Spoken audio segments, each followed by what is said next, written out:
Presiden Joko Widodo pada Minggu malam dikabarkan bertemu dengan Ketua Umum Partai Nasdem Surya Paloh di Istana Negara Jakarta. Apakah pertemuan Joko Widodo dan Surya Paloh juga dalam kapasitas membangun komunikasi dan merangkul para partai oposisi ke dalam koalisi?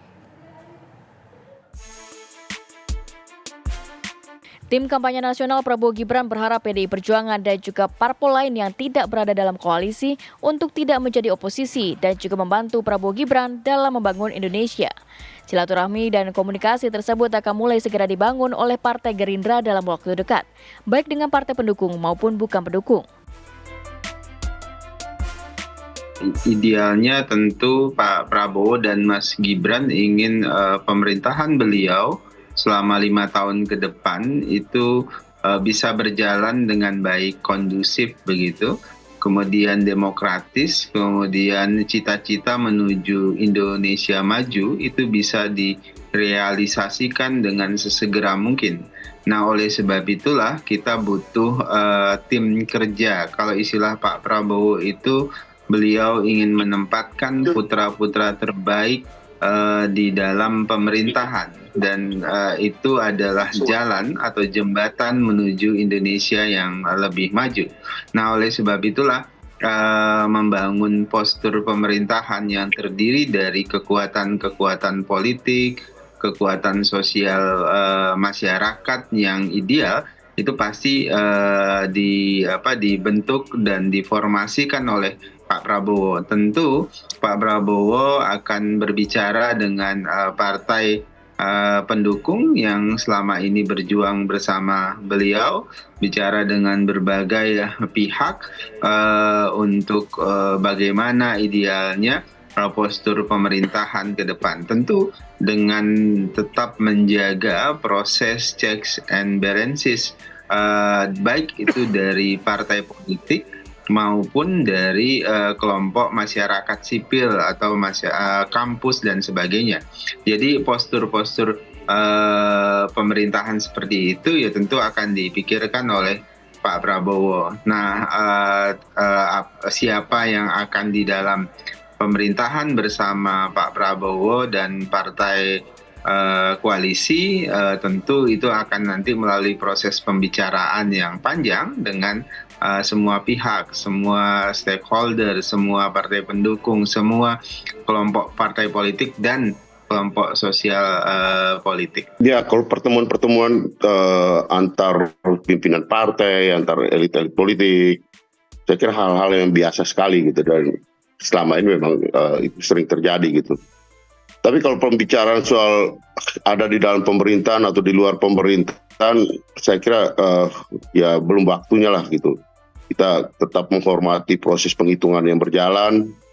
Juga kita harus menghormati juga berbagai macam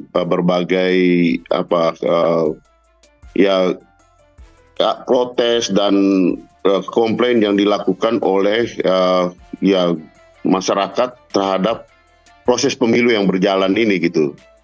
Saya kira kita tunggulah waktunya, dan soal menjadi ikut di dalam koalisi atau menjadi partai yang berada di luar, di PDI Perjuangan biasanya kita memutuskan itu melalui proses seperti keputusan di Kongres gitu. Pengalaman-pengalaman sebelumnya 2004, 2009 ketika PDI Perjuangan berada di luar pemerintahan, itu diputuskan dan melalui keputusan yang ada di Kongres gitu. Jadi saya kira ini masih kita masih di dalam proses suasana pasca pemilu, dalam hal ini adalah proses penghitungan suara yang sedang berjalan, baik itu Pilpres maupun Pileg gitu. Seiring dengan hal tersebut, Presiden Joko Widodo pada Minggu malam dikabarkan bertemu dengan Ketua Umum Partai Nasdem Surya Paloh di Istana Negara Jakarta. Pertemuan Surya Paloh dan juga Presiden Jokowi di Istana Negara Jakarta berlangsung sangat tertutup, sekitar pukul 19 waktu Indonesia Barat.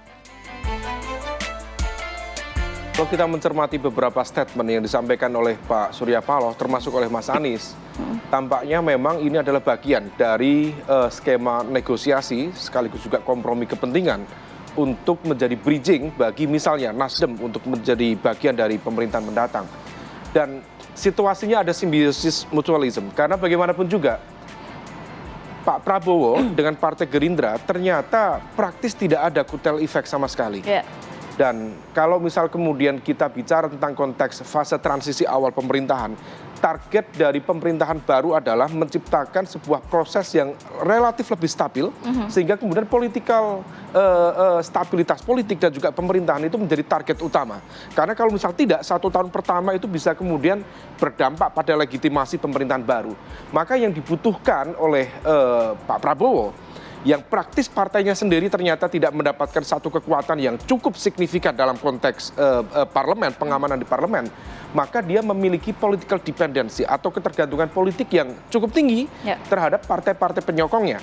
Praktis sekarang di Koalisi Indonesia Maju, kalau misal kemudian diakumulasikan, memang bisa mencapai sekitar 50-an.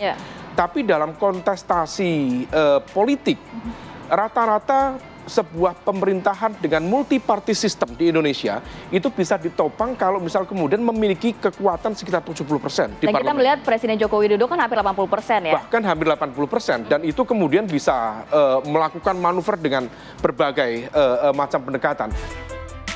Apakah pertemuan Jokowi dan juga Surya Paloh juga dalam kapasitas membangun komunikasi dan juga merangkul para partai oposisi ke dalam koalisi? Tim TV One mengabarkan.